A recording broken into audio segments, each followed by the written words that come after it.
नमस्कार। आज हम करंट का टॉपिक देखेंगे। कुछ जो करंट पिछले माह का बच गया था उसको आज हम लोग देखते हैं। तो भारत और जापान के संयुक्त अभ्यास वीर गार्जियन 2023 में भारतीय दल का नेतृत्व महिला स्क्वाड्रन लीडर अवनी चतुर्वेदी ने किया। ये पहली बार है कि किसी भी विदेशी कोई युद्ध अभ्यास में किसी महिला ने भारत की तरफ से उस युद्ध अभ्यास का नेतृत्व किया है। अवनी चतुर्वेदी भारत और जापान के संयुक्त अभ्यास है वीर गार्जियन। वीर गार्जियन अभ्यास जापान के हायाकुरी वायु सैनिक केंद्र पर हुआ। अब ये क्यों किया जाता है? ये इसलिए युद्ध अभ्यास किया जाता है ताकि कभी किसी देश को ज़रूरत पड़े, जैसे भारत को किसी दूसरे देश ने किसी भारत पे आक्रमण कर दिया, तो उस समय जो अपना जो दोस्त देश है वो मदद करने आएगा। तो जब दोनों सेनाओं के बीच कोऑर्डिनेशन रहेगा तभी तो एक मदद कर सकते हैं। दूसरा कि युद्ध कौशल को सीखेंगे कि विदेशी सेना में कैसे कैसे युद्ध का प्रक्रिया है, क्या क्या उनका युद्ध करने का तरीका है, उनका कैसे मैनेजमेंट है, उस मैनेजमेंट को हम सीखेंगे। तो इसलिए ये युद्ध अभ्यास किया जाता है। और रोज़ तो लड़ाइयाँ हो नहीं रही है, तो ये कैसे एक प्रकार से प्रैक्टिस कर लीजिए कि प्रैक्टिस होता है दोनों देशों के बीच, कई एक देशों के साथ। योग गुरु रामचंद्र के 150वें जयंती वर्ष में उनके सम्मान में 150 रुपये का स्मारक सिक्का जारी किया गया है। योग गुरु थे रामचंद्रन के 150वें जयंती पे 150 रुपये का स्मारक सिक्का भारत सरकार ने जारी किया है। भारत सरकार ने। अब आपको पता है कि ये स्मारक सिक्का है, ये कभी मार्केट में चलेगा नहीं, बाज़ार में आएगा नहीं, ये केवल उनके सम्मान में जारी किया गया और फिर इसको म्यूजियम में रख दिया जाएगा। ये कभी मार्केट में 150 रुपये का सिक्का चलेगा नहीं। आपको ये पता है कि नोट जारी करने का अधिकार आरबीआई को है और सिक्का जारी करने का अधिकार भारत की सरकार को है। वो जो नोट जो है सो भारतीय रिजर्व बैंक जारी करती है और सिक्का भारत सरकार जारी करती है। इसलिए जब किसी के स्मारक सिक्का जारी किया है तो भारत सरकार इसको करती है।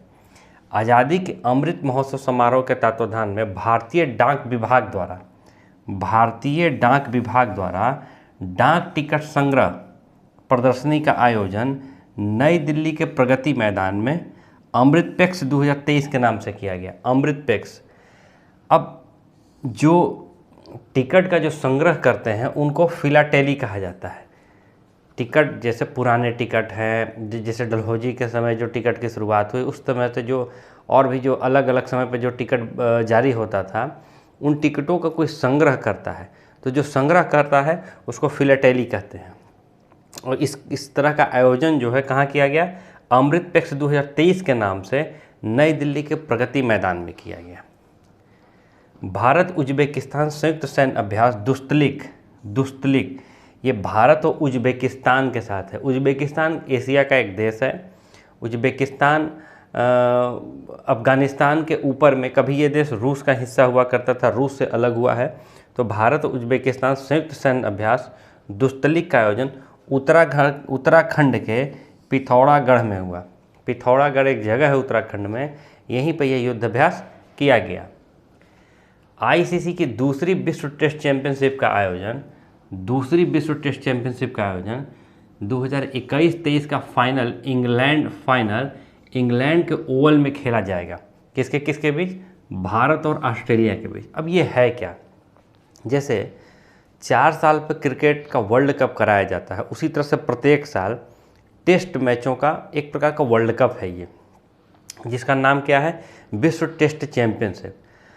अब जो एक साल में, एक कैलेंडर वर्ष में जो आईसीसी के जो रैंकिंग होता है, उस रैंकिंग में जो टॉप की 1 और 2 जो टीमें होती हैं उनके बीच ये टेस्ट चैंपियनशिप खेला जाता है। एक साल में ये जो टीमें हैं अलग अलग टेस्ट खेलने वाले देशों के साथ उनके देश में या अपने देश में टेस्ट मैच खेलती हैं और उसमें जीत और हार के आधार पर इनको कुछ रैंकिंग मिलता है। उसी रैंकिंग में जो फर्स्ट और सेकंड होती हैं उनके बीच ये आयोजन किया जाता है। पिछली बार इसका आयोजन किया गया था, यानी कि 22 में इसका आयोजन किया गया था, जो कि इंग्लैंड में किया गया था। वो भी इंग्लैंड में हुआ था, इस बार भी इंग्लैंड में ही होगा, ओवल में होगा। तो जो किया गया था उसमें न्यूजीलैंड और भारत के बीच हुआ था, जिसमें न्यूजीलैंड जीता था, भारत की हार हुई थी। इस बार ऑस्ट्रेलिया और भारत के बीच होगा दूसरा टेस्ट चैंपियनशिप। रणजी ट्रॉफी 2022-23 का विजेता हुआ सौराष्ट्र और उप विजेता हुआ बंगाल। अब क्या है कि कुछ ये रणजी ट्रॉफी है क्या, क्रिकेट जो भी भारत के जो राज्य हैं सारे राज्यों को क्रिकेट सारे राज्य खेलते हैं। पूर्वोत्तर में उतना अभी फेमस नहीं है, फिर भी भारत के काफ़ी राज्य जो है सो क्रिकेट खेलते हैं। तो उनके बीच ये रणजी ट्रॉफी कराया जाता है। ये 4 दिवसीय होता है, 4 दिन का। जैसे टेस्ट मैच 5 दिन का होता है, उस तरह रणजी ट्रॉफी 4 दिन का होता है। इसी में जीत हार के आधार पर टीमें फाइनल में पहुंचती हैं और फाइनल में सौराष्ट्र की टीम है। ये सौराष्ट्र एक गुजरात का एक हिस्सा है जो कि क्रिकेट खेलता है। गुजरात की भी टीम है सौराष्ट्र। उपविजेता बंगाल, यानी कि इसमें हारा कौन, बंगाल, और जीता कौन, सौराष्ट्र। 59 लाख टन लिथियम का भंडार जम्मू कश्मीर में मिला है। इसे वाइट गोल्ड कहते हैं। अब ये लिथियम है क्या, आज के दौर में जो भी मोबाइल का यूज होता है या जो भी इलेक्ट्रिक बसें चल रही हैं या गाड़ियां चल रही हैं, उसमें लिथियम ऑयल बैटरी का प्रयोग किया जाता है। ये लिथियम ऑयल बैटरी जो है सो काफ़ी महंगे होते हैं। जर्मनी से ये आयात किए जाते हैं। भारत में ये पाया नहीं जाता है, लेकिन पहली बार जम्मू कश्मीर में लिथियम का 59 लाख टन का भंडार का पता चला। अभी निकाला नहीं गया है, ये भंडार का पता चला है। आने वाले समय में इसको निकाला जाएगा। अगर निकाला जाएगा तो भारत इस मामले में आत्मनिर्भर हो सकता है और काफ़ी इसमें भारत जो दूसरे देशों पर जो अभी आयात के लिए जो टिका हुआ है वो भारत आत्मनिर्भर हो जाएगा। वरुण गांधी द्वारा लिखित पुस्तक है द इंडियन मेट्रो पॉलिसी।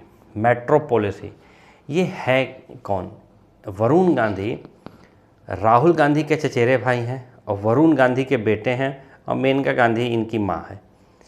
तो राजीव गांधी के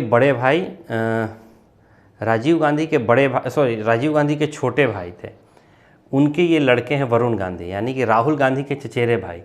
अभी ये बीजेपी से सांसद हैं और इन्होंने किताब लिखा है द इंडियन मेट्रो पॉलिसी। काफ़ी जाने माने, पीलीभीत से सांसद हैं, काफ़ी जाने माने व्यक्ति हैं। होशंगाबाद रेलवे स्टेशन का नाम नर्मदापुरम कर दिया गया है। मध्य प्रदेश में एक जगह है होशंगाबाद, आपको शायद ध्यान हो कि यहाँ पर आरबीआई का नोट भी छपता है होशंगाबाद में, एक उसका कारखाना भी है। तो होशंगाबाद रेलवे स्टेशन का नाम अब हो गया नर्मदापुरम इसका नाम होगा। भारत के महान्यायवादी कौन हैं? भारत के महान्यायवादी आर वेंकटरमणी 16वें हैं। अब ये महान्यायवादी क्या होता है? महान्यायवादी उसे कहते हैं जो भारत सरकार का, सिंपल भाषा में आप समझिए तो भारत सरकार का ये वकील हुआ। भारत सरकार पर जब कोई व्यक्ति या जब कोई संस्था या कोई भी जब केस करता है या भारत सरकार किसी पे केस करती है तो भारत सरकार की ओर से आर वेंकटरमणी केस लड़ेंगे। ये भारत सरकार के वकील हैं।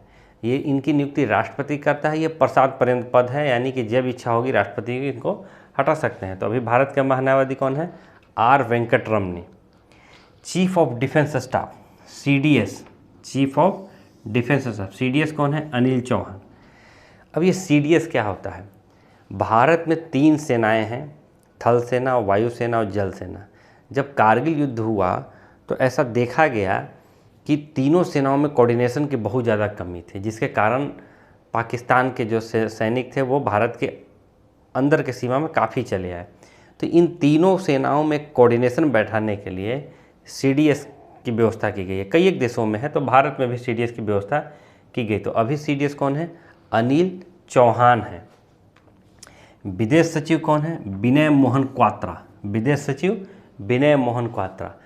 अब ये एक आईएएस रैंक का अधिकारी होता है जो कि भारत सरकार के तरफ से जो भी विदेशी मामले हैं उनको देखेगा, यानी कि वित्त मंत्री के बाद इनका स्थान आता है कि ये जो भी काम होगा, जो भी भारत सरकार किसी दूसरे देश के साथ समझौता करेगी या जो भी करेगी, उस पर उन समझौते पर इन्हीं का हस्ताक्षर होगा।